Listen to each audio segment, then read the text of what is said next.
Amma ba'd, faya ibadallah, ittaqullah, ittaqullah, ittaqullaha haqqa tuqatih, wa la tamutunna illa wa antum muslimun.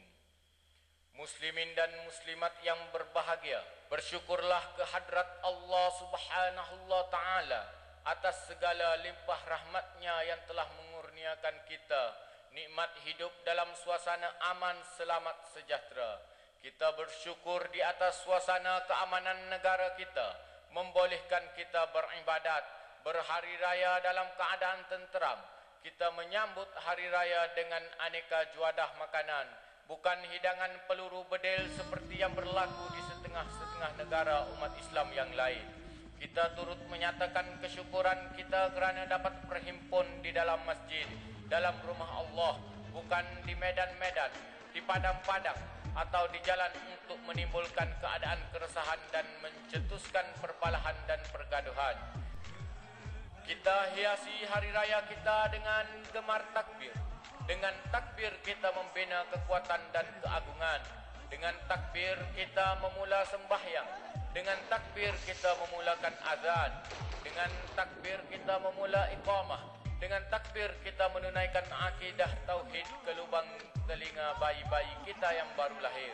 Dengan takbir tentera-tentera Islam memulakan peperangan, pertempuran dengan musuh-musuh Islam, tetapi bukan takbir digunakan untuk membunuh sesama Islam. Dengan takbir kita mula menyembelih haiwan. Kita juga sentiasa mengamalkan tahlil dan takbir. Allahu Akbar, Allahu Akbar, Allahu Akbar. La ilaha illallah, Wallahu Akbar, walillahil hamd.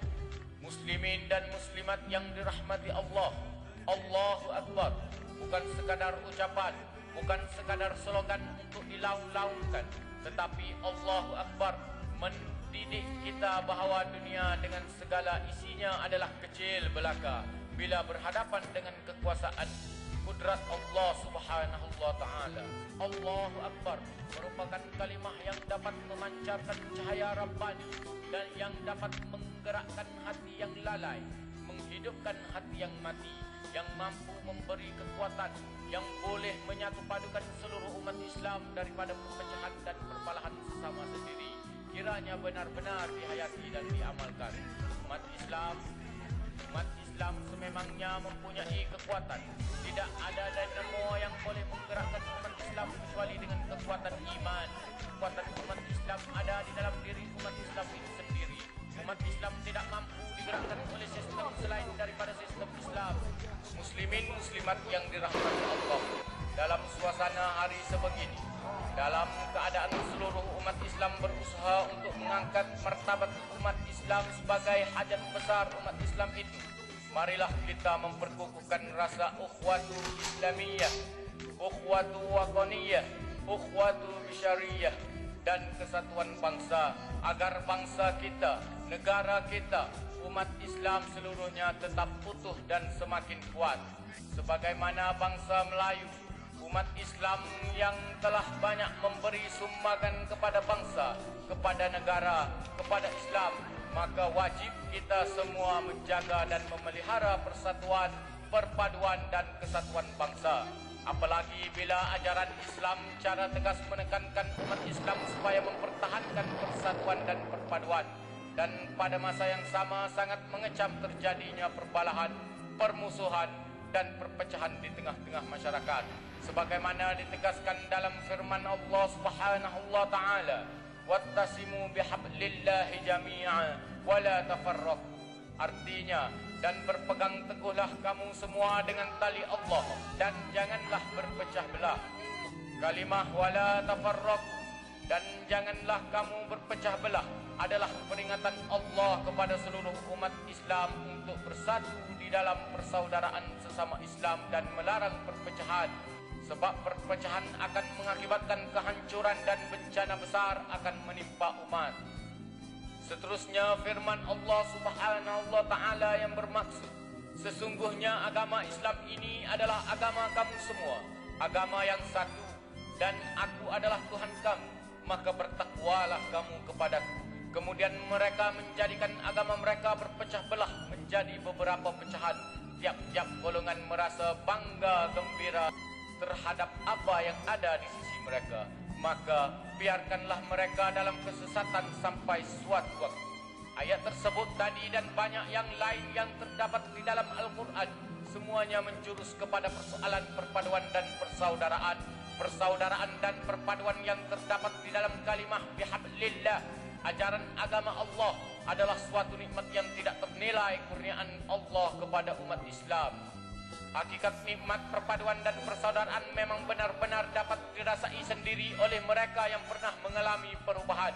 Perubahan daripada permusuhan kepada perpaduan dan persaudaraan seperti yang dirasai oleh Aus dan Khazraj di Madinah dan kaum Ansar dan Muhajirin. Bangsa Arab ketika itu cukup menyadari bahawa perpaduan memang tidak akan wujud jika diasaskan hanya pada perkiraan untung rugi dari segala politik semata-mata. Perpaduan dan persatuan hanya boleh tumbuh, berakar, merimbun bila hati memang sebenar-benarnya tunduk menyerah kepada Allah. Lantaran itulah Al-Quran tidak menggunakan kalimah fa'alfa bainakum, lalu mendamaikan kamu. Tetapi kalimah yang digunakan adalah fa'allafa baina qulubikum, mendamaikan antara hati-hati kamu. Adalah jelas untuk mencapai kejayaan dalam usaha menyatupadukan umat Islam sangat bergantung kepada faktor hati dan mendapat keizinan berkenan Allah Subhanahu wa taala dengan melimpahkan nikmatnya, yaitu nikmat persaudaraan dan perpaduan. Allahu Akbar, Allahu Akbar, Allahu Akbar. Muslimin dan muslimat yang berbahagia, pertentangan di kalangan umat Islam di tanah air kita ini bolehkah disamakan pertentangan yang berlaku antara Aus dan Khazraj? Jawapan secara rasional, bukan secara emosional, adalah tidak sama. Perlu disedari bersama bahawa Malaysia bukan Mesir, Malaysia bukan Syria, Malaysia bukan Pakistan, Malaysia bukan Iran. Malaysia adalah Malaysia dengan segala realiti dan cirinya tersendiri. Pertentangan sebenarnya tidaklah setajam atau sedalam pertentangan yang berlaku di Timur Tengah atau di tempat-tempat lain. Keadaan di tanah air kita agak berbeza. Pertentangan yang berlaku di sini masih boleh dirawat. Masih terdapat banyak titik pertemuan, persamaan dan pertautan. Bangsa Melayu pada keseluruhannya adalah umat Islam yang telah menerima Islam sebagai agama pegangan dan anutan. Mereka semuanya mempunyai sentimen Islam yang kuat. Sudut pandangan bangsa Melayu pada asasnya adalah menurut pandangan Islam, sehingga tidak keterlaluan kalau dikatakan bangsa Melayu sukar dipisahkan daripada Islam. Kalau adapun yang berpisah itu hanyalah isu-isu terpencil. Bangsa Melayu mempunyai akar sejarah dan budaya yang tidak terpisah daripada Islam. Lantaran itu mereka mempunyai potensi yang cukup besar untuk menghayati semula hakikat ajaran Islam. Kita umat Islam seharusnya tahu mengambil manfaat daripada potensi besar ini sedaya mungkin melalui pengembelingan kesatuan dan perpaduan umat, bukannya memperluaskan jurang perbezaan yang sebenarnya tidak seluas manapun. Kenapa kita perlu dan bersungguh-sungguh untuk terus-menerus membelah bangsa Melayu, umat Islam kepada belah-belahan, kepada pelebelan-pelebelan yang boleh melemah dan merosakkan umat Islam? Padahal bangsa Melayu pada keseluruhannya adalah bangsa yang mempunyai potensi untuk membangunkan Islam, untuk meletakkan Islam di tempat yang tertinggi. Islam adalah tinggi dan tiada yang lebih tinggi mengatasinya. Untuk mendaulatkan Islam di tempat yang tinggi, marilah kita menjadi umat yang dewasa, umat yang mampu berhadapan dengan fenomena, gejala perbezaan pendapat dan pandangan. Marilah kita urus perbezaan pendapat dan pandangan secara bijaksana agar perbezaan di kalangan umat Islam itu adalah suatu rahmat, bukannya menjadi suatu musibat malapetaka. Sekian lama kita umat Islam sama-sama dapat merasakan pahit dan pedihnya perpecahan sama sendiri. Sekian banyak paparan sejarah yang menunjukkan gara-gara perpecahan umat Islam ditimpa musibah, bencana, dihina, dipinggir, malah diusir daripada negara sendiri. Namun kenapa umat Islam masih juga gairah memalu gendang untuk berpecah belah? Apakah tragedi-tragedi dalam sejarah yang menimpa umat Islam belum cukup pahit, belum begitu pedih kepada umat Islam? Apakah yang sedang berlaku di negara-negara umat Islam belum boleh menjadi pengajaran?